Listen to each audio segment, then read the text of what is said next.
everybody. How you all doing? Hope you're doing well. So first off, I want to thank everybody that came to my channel yesterday and subscribed, left a comment on my video, shared the video. It's amazing the response I'm getting from these videos now. It really is, and I really appreciate it. Also want to thank Tom Fury. I forget his channel name. I'll stick a link in the first comment. You can go and check him out as well. He made a video, a live stream yesterday, where he was talking about my video. I was addressing the people that called me a coward, and he's right. He was right in his video. I say in the video that I don't care, and you know, he says if you prompted to make a video, then you do care, and he's right in that instant. But the thing is with me, I let things slide for a hell of a long time, and then it gets to a point where I have to address it, and it is detrimental to me sometimes. But I was always taught, and this is always my attitude, that you know, you go into a fight head on. You fight these people. Anybody disrespects you or has a go at you, then, especially your character, and you know it's not true, then you have a right to defend yourself. And I know they're probably just trolls and stuff like that, but sometimes you just have to address it and leave it, and then when it pops up again, you can point to that particular video, go and watch that video. That's what I think of your opinion, and I don't have to cover it ever again. So yeah, there is sometimes when I know people say don't feed the trolls, but there comes a time that you have to address these people and you have to put them in their place. And I think that's where we've gone wrong as a people, the British people. That's our attitude. We stay calm and we carry on, when sometimes we shouldn't do that. We should just take the bull by the horns and, you know, stand, draw a line in the sand and say, I've reached my tolerance point, no more. And I think that's where we are at a point now in the country.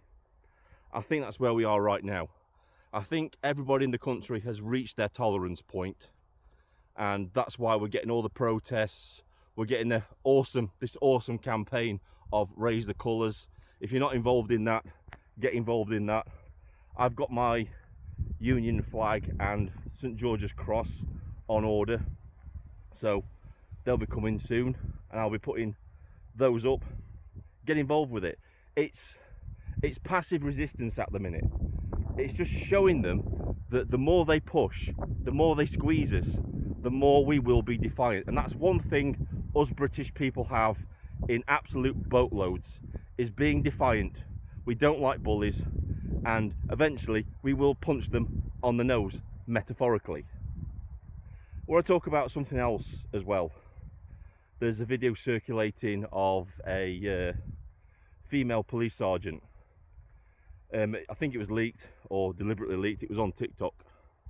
So whether she put it on TikTok or somebody else did, I don't know. But apparently she's laying it on the line. She's basically saying the police aren't being allowed to do their job. They signed up for it. And she says in the, if I can find it, I'll leave a link to it in the first comment as well.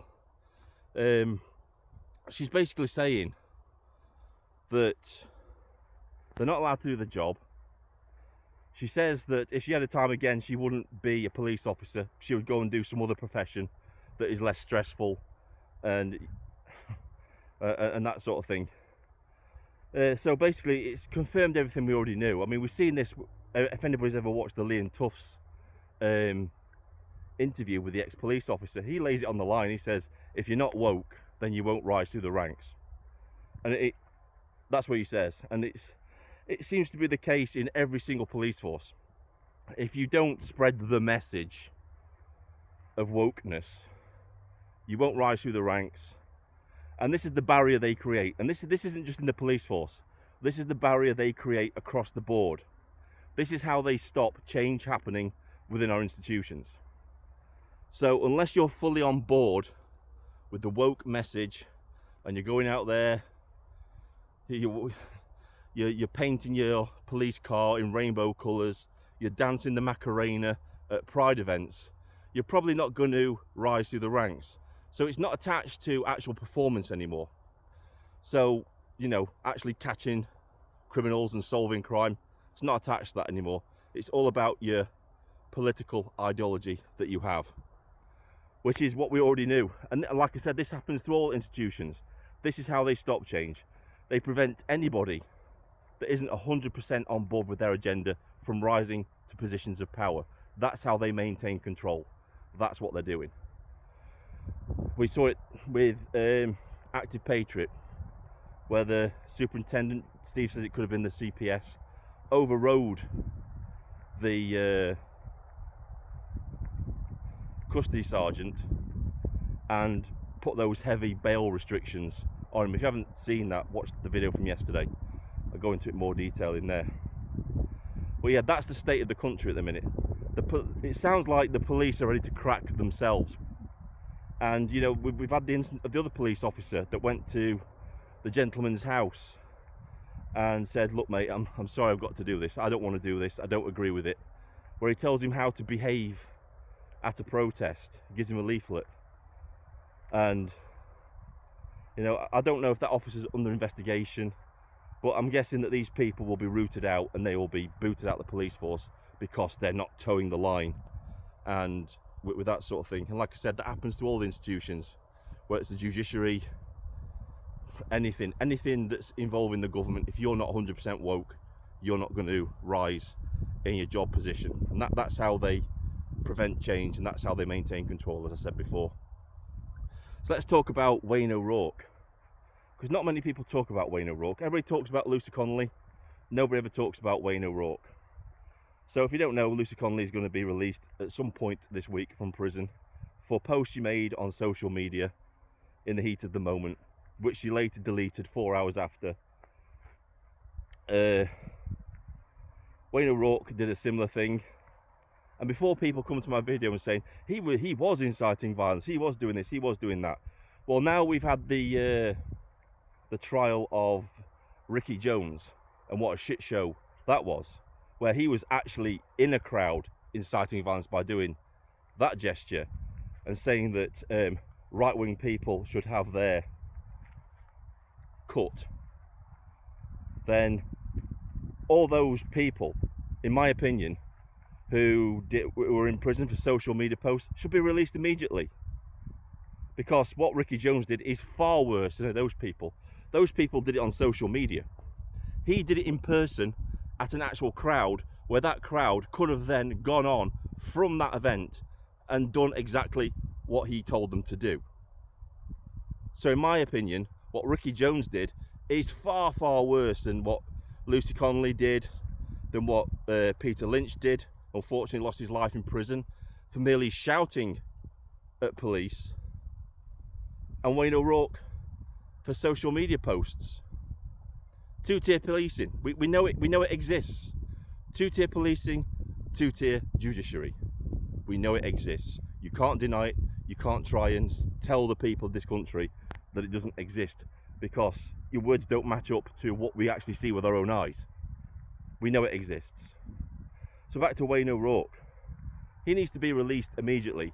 He's still in prison up until October, I believe. I think it's the end of October. So he needs to be released immediately. So we need to start a campaign of free Wayne O'Rourke. He was sick of it on Twitter at the time. I think he had over 50,000 followers on Twitter, which is exactly why the establishment targeted him. They were targeting people at the time that were outspoken, that had a big following, because they were scared of an uprising in this country. That's what the state did. So the state decided to silence people and basically lie to people and tell them to plead guilty because they get softer sentences. And then when it came to the actual judgments, they had the book thrown at them. And I've seen people say this, and I totally agree. The solicitors who advised them to take the deal and plead guilty should be exposed and struck off from being solicitors ever again, being defence solicitors, because that was shocking advice. This leads me on to something else. Gobster Talks, he made an excellent video basically saying, in that, I'll leave a link to it, I've already shared it on X, basically saying that if you have any interactions with the police, if they do come knocking at your door, don't speak to them, don't say anything to them, let them arrest you, let them take you away, don't resist, because half the time the charges they're trying to bring against you won't stick. They're hoping that you're going to resist arrest so they can further rearrest you for an offence that they can charge you for. So the best thing to do is to stay calm, let them go through the motions of what they're going to do, and then fight it in court. Don't plead guilty, plead not guilty if that's what you're going to do. Don't trust the solicitor that they assign to you. I guess my advice would be join the Free Speech Union and be a member of that, and allow them to advise you on things. Maybe they could even provide a better solicitor to defend you when talking to the police. But as Gobster says, your best course of action is not to say anything at all. Nothing. Don't protest, don't argue with them, don't say anything at all. Anything that could basically incriminate you. That's the advice. Staying silent is your best option in that situation, because they'll try and trick you, they'll try and push you into saying something that you will later regret, that will be revealed in court, that will look really bad for you. So your best course of action is just let them arrest you, go through the motions, let them do what they've got to do, follow their instructions, because probably from what we've been hearing, a lot of these police officers don't agree with what they're doing anyway. That they probably don't. Obviously some will, but I'm guessing the majority of them won't agree with what they're doing. So don't resist, let them go through the motions, and then have your day in court. Plead not guilty and have your day in court. Even if that means they've got to remand you into custody, let them do it. Because if the court case falls apart and it comes out that they've got absolutely nothing on you, and they've taken a great chunk of your life away for absolutely no reason, then you have the ability, then it flips onto you, then you have all the authority. You can sue them and make an example of them, punish them for their actions. That's what needs to happen. More people need to take action against the police when they get it wrong, not just let them off the hook. Anyway, that's all I've really got to say. I don't think there's anything else that I've got to say. I might be doing a live stream. Watch out for it. I'll be doing a live stream tonight, probably 7 or 8 o'clock tonight. Watch out for that, and we can have a discussion about all of this. In fact, yeah, once I get back, I'll set up a live stream. We'll do a live stream tonight, because I've not done one in ages, and it's always great to talk to you guys, get your input, and we'll see what else has happened on Twitter when I get back, so if there's any juicy things we can talk about. So yeah, take care of yourselves. This is Vindicator, signing off.